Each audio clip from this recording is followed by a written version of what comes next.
नमस्कार, welcome to my channel Mukta home science classes. आज हम बात करेंगे उत्सर्जन तंत्र के बारे में। तो उत्सर्जन तंत्र क्या है?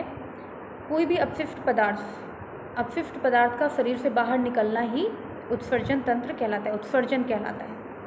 उत्सर्जन का मुख्य अंग वृक्क है और उत्सर्जन अंग त्वचा भी है, फेफड़ा भी है, बड़ी आंत भी है, वृक्क भी है। तो वृक्क तो मुख्य अंग हो गया, अन्य अंग में त्वचा, फेफड़ा, बड़ी आंत। तो जो त्वचा है, स्किन, तो ये किन चीज़ों का उत्सर्जन करते हैं? जैसे कि पसीने के साथ साथ नमक भी निकलना, सोडियम, पोटेशियम, सबका उत्सर्जन पसीने के द्वारा।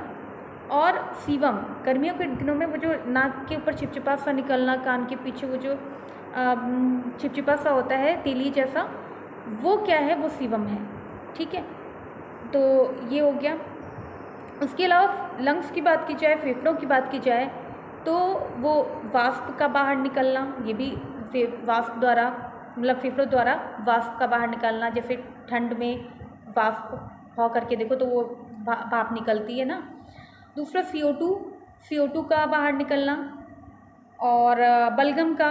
तो ये सब क्या है? ये फेफड़ा जो है वो उत्सर्जन करता है। ठीक है, ये उत्सर्जित पदार्थों का उत्सर्जन करता है फेफड़ों द्वारा।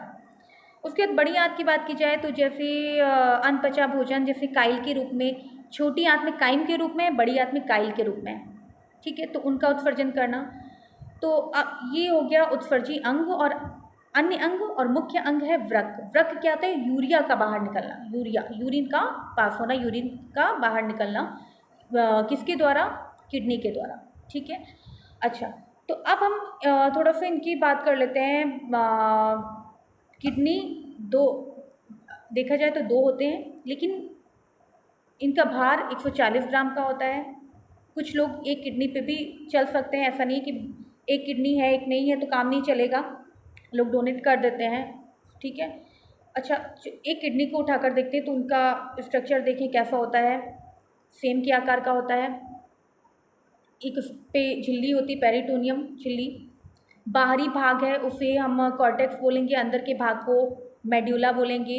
और एक रीनल हाइलम होता है, जिसमें क्या होता है? अमोनिया की सांद्रता अधिक होती है। ठीक है, अमोनिया की सांद्रता अधिक होती है। और ये जो इनका पीएच कैसे जो ये यूरिन का पीएच कैसा होता है? पीएच क्या होगा? ये अम्लीय होगा, 4.3। तो जो 7.4 के नीचे है तो वो अम्लीय, और उसके ऊपर है तो क्षारीय रहेगा। तो जो यूरिन है वो अम्लीय है। ठीक है, 4.3 के करीब, 4.3 है। ठीक है, तो ये चीज़ है। और इसकी जो यूनिट है उसको हम नेफ्रॉन बोलते हैं। ब्रेन की यूनिट को न्यूरॉन और इसकी यूनिट को नेफ्रॉन। उसका स्ट्रक्चर थोड़ा सा वुमेन कैप्सूल की तरह है। आगे ग्लोमेरुलस है, उसके बाद वुमेन कैप्सूल है और पीछे टैल जैसी है। ठीक है, तो वुमेन जो ये ग्लोमेरुलस है, तो इसमें ये इनका काम क्या होता है? ये रक्त को छानता है।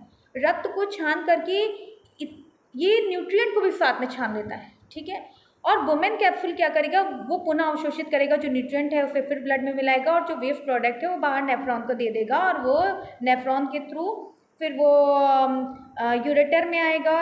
उसके बाद वो यूरेथ्रा में आएगा, है ना। यूरेथ्रा में आने के बाद फिर ब्लैडर में आएगा, उसके बाद वो यूरेथ्रा में आएगा और पास हो जाएगा। तो ये है kidney. Thank you so much. अगली वीडियो में आगे के टॉपिक के बारे में बात करेंगे।